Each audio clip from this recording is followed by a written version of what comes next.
isa sa beneficiary natin ay binalikan natin. Kaya ngayon, ito ay kinumusta natin. Pero sa di inasahan ay ito yung ating nadatnan. Na buong akala natin ay naging okay na kahit papaano. Pero ganun pa rin at ganun pa rin yung kanilang sitwasyon. Lalo na yung kanilang tinitirahan. Malalaman po natin yan kung ano ang kwento ng dalagitang ito na isa sa beneficiary natin. Tara mga kalingap, samahan nyo kami at makipagkwentuhan tayo sa dalagitang ito.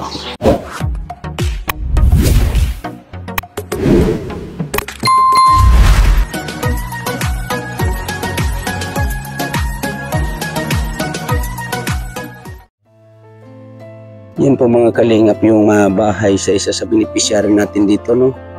Ito ay Barangay Tinanugan. So matagal natin hindi naikutan to. May pangarap pang isang dalagita dito, no? Yung nga yung isa sa na-scout natin na medyo matagal-tagal na panahon. Siguro ilang month na ang nakakalipas hindi natin ito napasyalan. So ngayon, yun nga sabi ko na mag-iikot tayo sa ating mga dating vlog. Kaya ito ay naikutan natin at ito yung ating nasumpungan, no? Joy!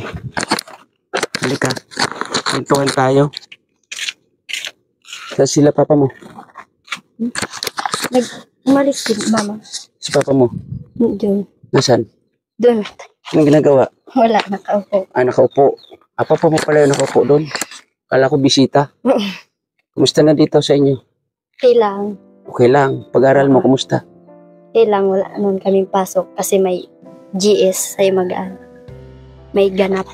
May ganap doon. Opo. So, hindi sa inyo na hindi sa mga estudyante ninyo or sa inyo na estudyante? Ano lang, grade 11 to 12. Kaming 7 tapos 8, wala. Okay. So, kumusta itong bahay ninyo? Ba't di pa napapagawa?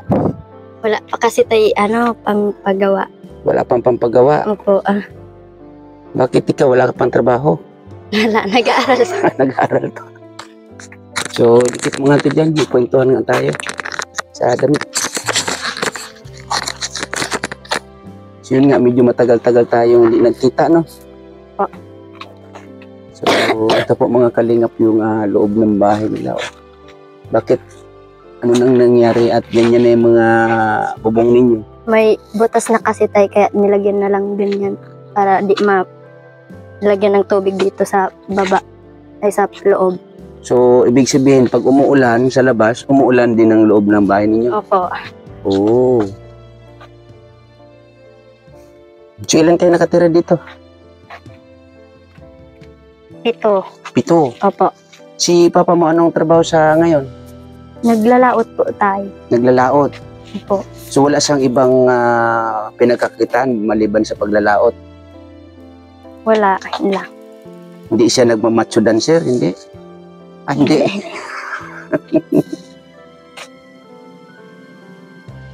So ito yung kusina ninyo, no? Opo. Buti hindi kayo naabot ng dito, ng ano tawag nito, yung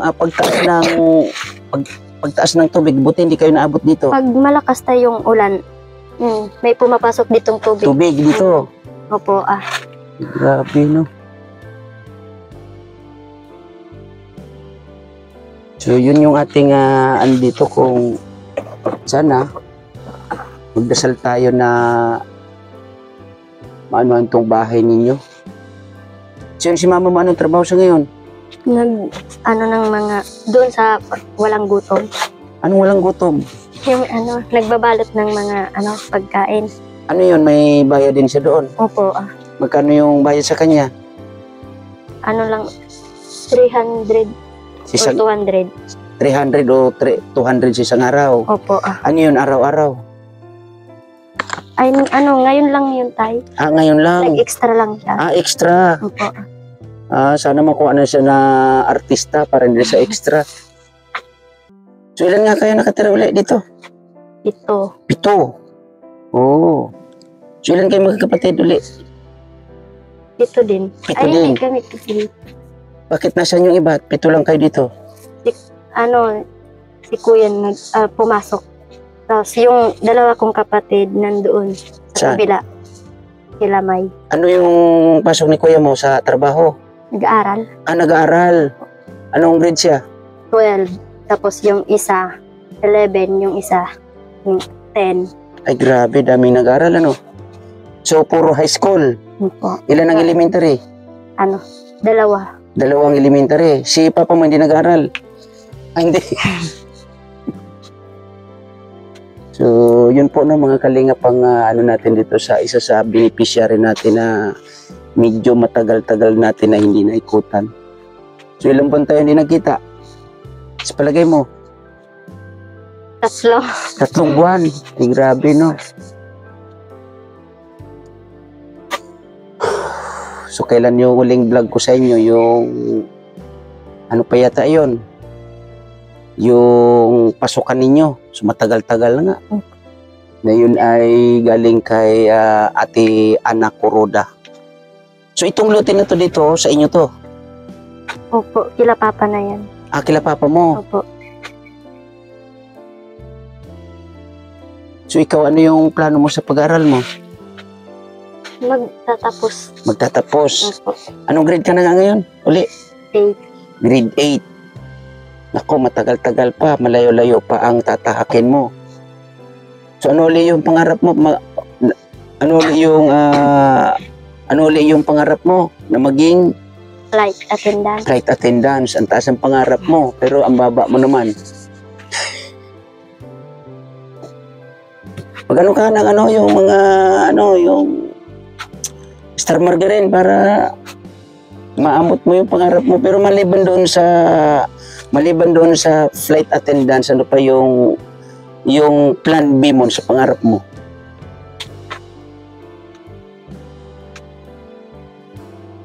Ano na lang, nurse. Nurse, o di ganun din yun. So parang napipilitan ka sa kailangan meron kang pangarap na talagang as in yung nasa puso mo at nasa isip mo na yun ngayon yung iyong pagpupursigihan. Okay? Kasi ang pag-aaral yun yung magiging mana mo sa pagdating ng panahon. At pag natapos ka, pagawa mo na lang itong bahay niyo. Ganun lang. So si papa mo magkano naman ang kinikita sa isang araw sa paglalaot niya? Hindi ko alam tayo. Hindi mo alam. Yung ginagamit niya na bangka sa inyo, sarili niyo? Hindi. Sumasama lang siya doon sa kapatid ni mama. Kumbaga nakikilaot lang o nakikisabay. So wala bang plano sila papa mo na itong bahay? Meron, pag nakakuha daw sila ng pera pangpagawa, pangbili ng materyales. Mayroon na may hinihintay na pera? Wala. Kala ko mayroon nang hinihintay na pera. So, sa pamumuhay ninyo dito, sa pang-araw-araw, kumusta naman? Okay lang tayo. Okay lang. Opo. May bigas kayo dyan? Meron pa na. May pagkain? Wala. Bakit? Ay, meron, kanin. Kanin. Kasi dito kami kakain, anong oras pa lang, oh. Wala pa kaming kain kung saan na kami pupunta. Galing kami sa aming pinanggalingan. Abay, gutom na, lalo na yung aking deputy, gutom na yan. Subuti may kuryente kayo dito. Very good. Yun nga, kasi yung bahay talagang as in.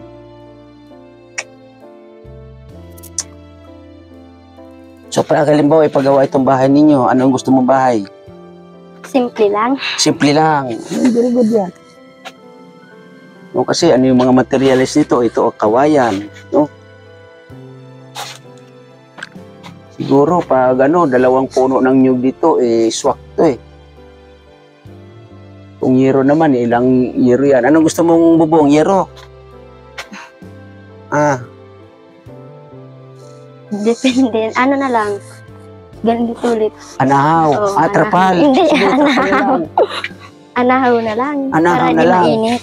Para di mainit. Mahal yung anahaw, Meron ba kayo makukunan anahaw dito? Wala. Wala. O bibilihin pa rin. Magkano ba sa palagay mo, magkano yung anahaw dito? Hindi ko alam. Di mo alam. Kasi kung anahaw, medyo may kamahalan. Sa bagay, ano to, yung ano tawag nito? Nipa. Nipa pala yung kalahati. Tsaka yung kalahati ay anahaw. Nipa, tsaka anahaw ang kabila. So, ang anahaw, magkano ba yung Kuya Fer yung anahaw doon sa ano natin? 3 piso. 3 piso yata yun, 6 na piso. Kasama na pagbubong. Pag euro naman, tingnan ko nga, wala pa man po, no? Wala pa man, kukwintahin ko na o bibilangin ko yung euro para makasakali tayo na meron 1, 2, 3, 4, 5, 6. So, 7. Sa kabilaan. Pwede na siguro. Ilang kayo dito? Bali 7 kayo magkapatid. Nandito ba lahat mga kapatid mo? Opo. Yung dalawa nandoon sa kabila. Hindi, magkakasama kayo dito pag gabi. Yung sama-sama kayo lahat dito. Hindi. Bakit? Yung dalawa doon natutulog sa Saan? kabila. Sa mama ni Ma. Sa mama ni mama mo. Opo. Ano ba yung bahay ng lola mo doon? Malaki ba? Maganda ba? Katulad din ito. Kakatulad din ito. Eh di, pag ito napagawa, dito na rin uuwi sila. Grabe, no? Yun nga, no? Kung bibilangin natin ang yero dito ay siguro 7. 7 na siguro digis lang. O digis na yero. Pag 7, 14. Pwede na ba yun sa'yo? Pag yero? Wala pa man, binilang ko na kasi pagkasakali tayo na may pagawa itong bahay mo. So siguro sa nyug dito, meron ba kayong may hingian ng nyug? Meron ba kayong nyugan dito na sarili? Wala. Ay wala din. Nako, bibili pa tayo diyan. Sige lang pag alamin natin. Sino ba yung niyo dito, kapitan? Kakausapin ko baka sakali may mag-donate ng puno ng nyug. Mag-ano nila tayo sa mga donasyon para mapagawa ng bahay ninyo. Grabe naman, oh. So, yun nga po mga kalingap, mga kaibigan sa mga nandito po, no. Yun po yung sitwasyon ng bahay ng isa sa beneficiary natin na si, ano ulit pangalan mo? Joy. Yung tunay na pangalan? Erwina Joy. Erwina Joy. Ano apelyido? Umbaw. Umbaw. So, anong barangay ito? Barangay Tinanugan. Yan, Barangay Tinanugan. Yun nga po, no. Nung una natin itong nasumpungan, ay ganito na yung kanilang bahay. Hanggang ngayon, ganito pa rin. So, may 1 year na ba tayo magkakilala? Ha? Meron na siguro, no? O, diba? Tagal-tagal na. Pero hanggang ngayon, ito pa rin yung bahay ninyo. Kaya, baka sakali tayo na, merong makakita sa inyong sitwasyon. So, yung pagkakanta mo, yung pagiging singer mo, may improvement na? Wala. Wala pa rin, ganun pa rin. So, hindi ka na naman sumasali sa mga singing contest. Hindi. Sige, kantahan mo nga ng mga ilang awitin dyan, dali. Tayo pasa ko. Ha? May ubo ko. Pause mo muna. So, ikaw wala kang planong, kumbaga, mga ibang bansa. Wala. Yung mag-abroad ba? Wala kang plano? Wala po. Kasi, pag nang ibang bansa daw, magkakapera sa ibang bansa. So, ikaw talagang gusto mo ay maging flight attendant. So, pag nag-flight attendance ka, gano'n na rin yun. Makakarating ka na sa iba't ibang bansa. So, pangarap mo maging flight attendant at pangarap mo na rin mga ibang bansa. Gano'n lang yun. Sa mga kapatid mo, wala pa bang naghahanap buhay or nagtatrabaho? Meron yung panganay. Panganay? Ilang taon na? Nag-extra ng 18. Nag-extra lang. Ano Opo. yun? Nag-aaral pa rin? Opo. Parang sa ngayon, self-supporting. Oh. Grabe yung bahay nila rito. Buti naman, meron pala kayong dito, kuryente.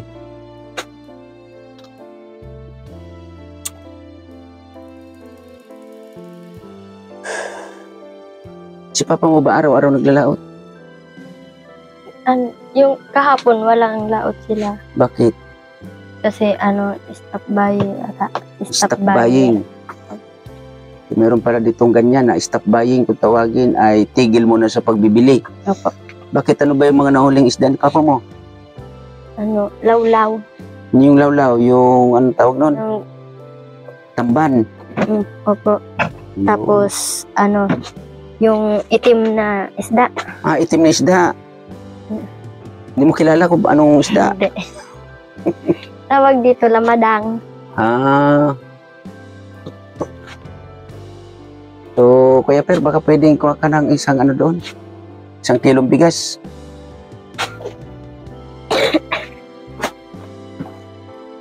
Teka lang, kunin ko yung isang upuan doon.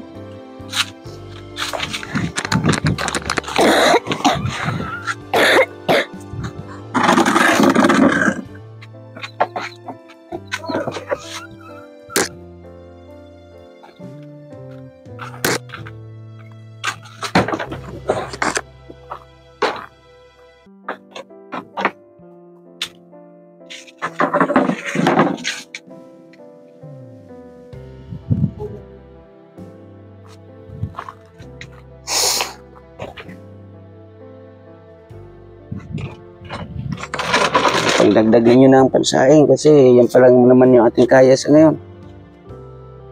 Thank you, Tay. Welcome.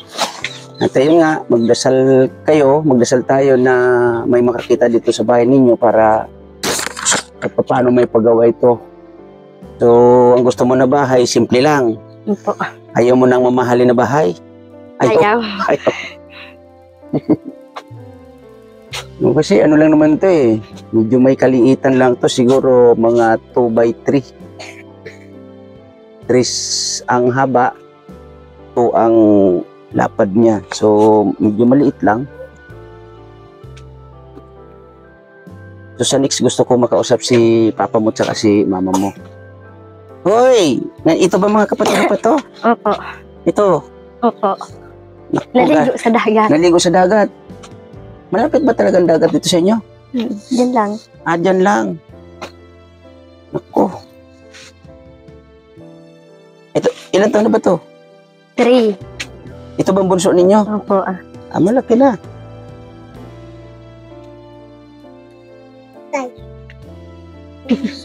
Kasi mama mo, maliban dyan sa pinapasukan niya ngayon, ano pa yung mga additional na mayroon ba siyang permanente na pinapasukan na trabaho? Wala po. Kumbaga, ano lang siya, extra. Opo. Yun ang tinatawag na on-call. On-call work.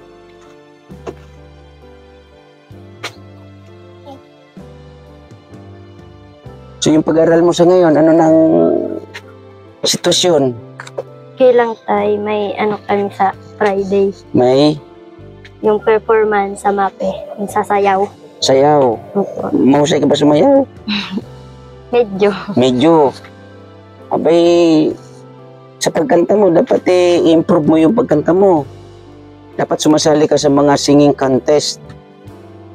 Sa ngayon, ilang taong ka na? 14. Naku, 14 ka pa lang pala. So, yung bigas na yan ay galing yan kay Miss Kisnel Channel. Yan. Pandagdag ninyo ng saing. So, wala tayong dalang ngayon. Wala tayong dalang kwarta ngayon. May pambaon ka? Wala. Wala. Kailang, nakakapasok naman. So, pag pumasok ka, ano yan? Namamasahe ka o naglalakad? Sa school? Naglalakad. Naglalakad. Ay, grabe. So, magaan ang school ninyo. Bakit dito sa Tinanugan wala bang high school dito? Wala. Elementary meron. Ah, elementary meron. Balik ka ng elementary. Para dito ka lang malapit sa inyo kasi magaan. Tapos ano pa yung kasunod na barangay? Binisitahan. Ano pa yung isa? Malinaw. Alab-aban layo ng nilalakad ninyo. Grabe naman yan. Ganun lang, tiyaga lang sa pag-aaral. At sabi nga, pag hindi nagtiyaga, walang napapala. Kaya yun ang kailangan mo ngayon ay magtiyaga para meron kang kaginhawaan na makakamit. Ganun lang yan kasi nang una, pangilan ka sa mga kapatid ninyo? 4. Pang-apat ka. So si kuya mo ay 18 years old. Anong sumunod kay kuya mo? Lalaki rin. Opo. Ano siya, nag-aral din? Nag-aaral. Anong grade yan? 11. Grade 11. Anong sumunod sa kanya? Babae. Babae. Grade 10. Grade 10. Tapos ikaw grade 8. Grabe, no? So, ilan ang nag-aral sa inyo magkapatid? Maliban doon sa 4 na high school, sa elementary, ilan yung nag-aral? 2. Aba, 6. Talaga nga naman. Dapat sabihin mo kay mama mo at kay papa mo, pag natulog si papa mo dito, si mama mo katabi ninyo. Baka mamaya managdagan pa kayo. Panood niyo ba yung vlog ni Kuya na Tracy magkakapatid? Hindi kayo nanonood pala eh. So, ganun lang, Joy. Magdasal tayo. Lalo ikaw, magdasal ka na may makakita sa sitwasyon ninyo dito, lalong-lalo na itong bahay ninyo, ha? Opo. Magpakasakali tayo na may makatulong sa inyo, para may paggawa itong bahay ninyo, ha? So, akin na muna yung mic. Ayan, sa mga nandito po sa aking premiere, no? Maraming salamat po sa inyong panonood, no? At maraming salamat din po sa mga nagiging katuwang natin, kaagapay sa pagtulong, pagpapasaya sa mga ganitong pamilya, no? At lalong-lalo na sa mga beneficiaries natin na ganito, no? Kaya maraming salamat po again sa mga dito sa aking premiere. Thank you na marami, Miss Kisnel Channel, Ate Di Roland, Miss Del Cabarli, Ma'am Jenny Storybank, Ate Sally Naigan, I Love Chow Chow, sa Team Kuroda. Maraming salamat po sa inyo. Ulitin ko sa mga dito sa aking premiere, maraming salamat and God bless sa lahat. Bye-bye!